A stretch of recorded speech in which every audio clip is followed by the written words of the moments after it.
Indicadores são representados, são sinalizados pelo sistema por meio de faróis. O farol azul significa que o indicador está acima da meta. O farol verde, próximo ou dentro da meta.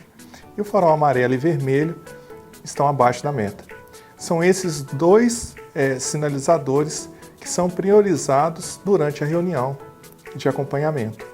Bom, a partir do momento que eu tenho um indicador que ele tem uma sinalização de amarelo ou vermelho, a gente parte para uma próxima etapa, que é justamente realizar inicialmente uma análise de causa e efeito e a construção do plano de ação para fazer com que esse indicador chegue próximo ou supere os objetivos que foram traçados. Então, dando continuidade ao acompanhamento e análise dos resultados que foram definidos no planejamento estratégico, a gente vai detalhar aqui dois indicadores. Inicialmente, a gente vai pegar um indicador que hoje ele está com sinal azul, mas no início do ano ele não estava dessa forma, estava com a representação amarela. Então, como é que a gente fez para que esse indicador ele chegasse ao patamar que nós temos hoje, superior à meta traçada? Foi feito lá naquele período um diagrama de causa e efeito. O que seria isso? Seria a identificação das principais causas que levaram a gente não alcançar o objetivo que foi traçado.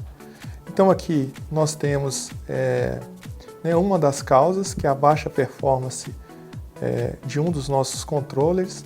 O controller aqui ele faz a figura do acompanhamento do chamado. Então o cliente abriu um chamado, nós temos uma pessoa interna que faz esse acompanhamento até o seu fechamento. Então a gente identificou uma baixa performance nisso. Para isso, um desdobramento dessa causa, a gente identificou falhas no nosso processo de despacho, que é o encaminhamento do chamado ao técnico de campo, e até uma falta de comprometimento também do colaborador.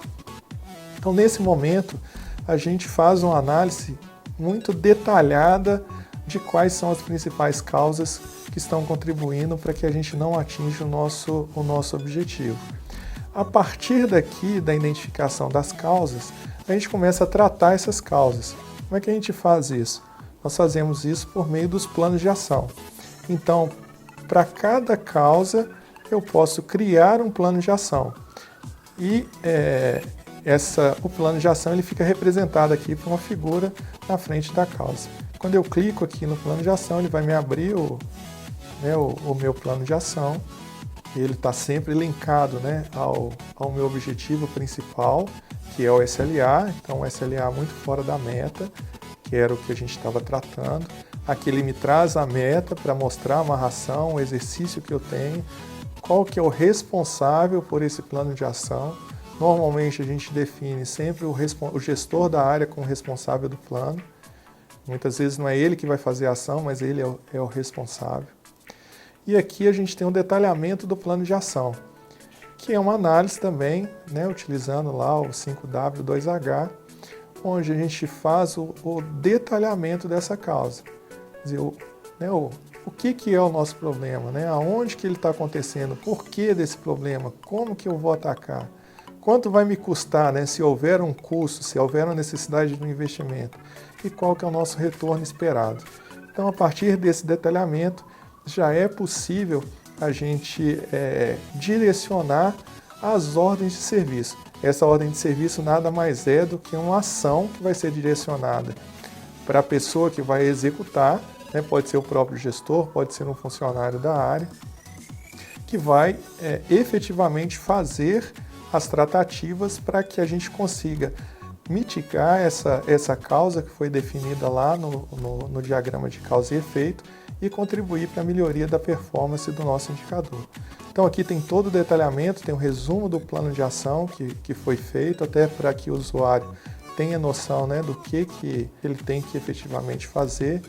E a gente define a data de execução, a data de início e término, e vai fazendo todo o desdobramento aqui das ações que foram definidas dentro lá do nosso plano de ação.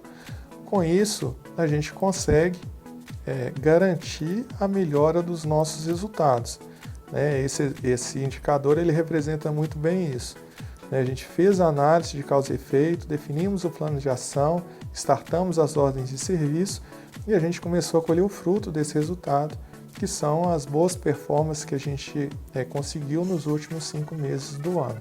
Então, o responsável ele pode direcionar mais de uma ordem de serviço para as pessoas que compõem a sua equipe e, por meio da solução dessas ordens de serviço, ou da realização dos objetivos que foram definidos dentro dessas ordens de serviço, a gente consegue garantir que aquele plano de ação foi desenvolvido, foi cumprido, e a nossa expectativa é que, ao término da solução do plano de ação, da concretização do plano de ação, esse termo ele traduza em resultados melhores do que foram apresentados anteriormente. Com isso, a gente consegue fechar todo o ciclo de acompanhamento do nosso planejamento estratégico e contribuir para a melhora da performance da organização.